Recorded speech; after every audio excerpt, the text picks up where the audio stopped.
अगर आप class 12th में हैं और कॉमर्स से हैं, अगर आप बिजनेस स्टडी की तैयारी करना चाहते हैं या अदर जितने भी मतलब कॉमर्स के सब्जेक्ट हैं उनकी भी तैयारी करना चाहते हैं, तो आप इस चैनल को सब्सक्राइब जरूर कर सकते हैं। तो सबसे पहले हम चैप्टर 1 जो देखेंगे,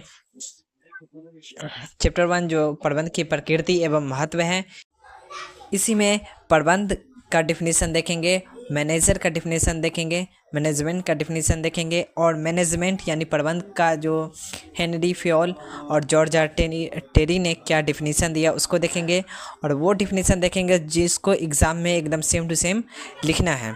तो सबसे पहले प्रबंध का डिफिनीसन को देखते हैं। आइए प्रबंध के डिफिनीसन को देखते हैं। प्रबंध वह प्रक्रिया है जिसमें काम को कुशल एवं प्रभावी ढंग से करने के लिए कार्य के एक समूह को, जिसमें नियोजन होता है, संगठन होता है, नियुक्तिकरण होता है, निर्देशन व नियंत्रण को संपन्न किया जाता है। मतलब काम को एक जो है वह प्रक्रिया मैनेजमेंट प्रबंध जिसमें काम को कुशल और प्रभावी ढंग से करने के लिए एक समूह को जो संपन्न किया जाता है उसी को हम प्रबंध कहते हैं।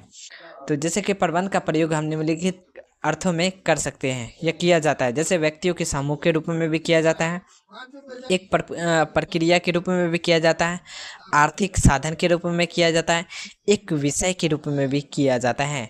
और आइए देखते हैं मैनेजर का डिफिनीसन, और इसी को हम हिंदी में कहते हैं प्रबंधक। आप इसको भी लिख सकते हैं। प्रबंधक दूसरे व्यक्तियों से काम कराने की एक युक्ति है।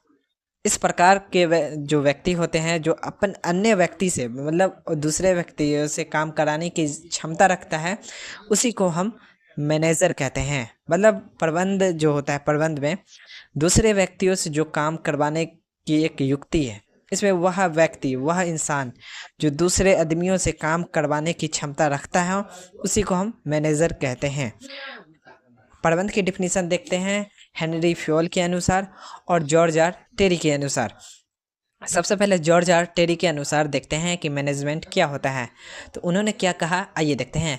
प्रबंध एक पृथक प्रक्रिया है जिसमें हम नियोजन, संगठन तथा नियंत्रण को सम्मिलित किया जाता है तथा इनका निष्पादन व्यक्तियों एवं साधन के उपयोग के द्वारा उद्देश्य को निर्धारित करने एवं प्राप्त करने के लिए किया जाता है। हेनरी फ्योल ने क्या कहा था कि प्रबंध एक जो है अर्थपूर्ण अनुमान लगाना होता है, योजना बनाना होता है, संगठन करना होता है, निर्देश देना होता है, समन्वय करना होता है और नियंत्रण करना होता है।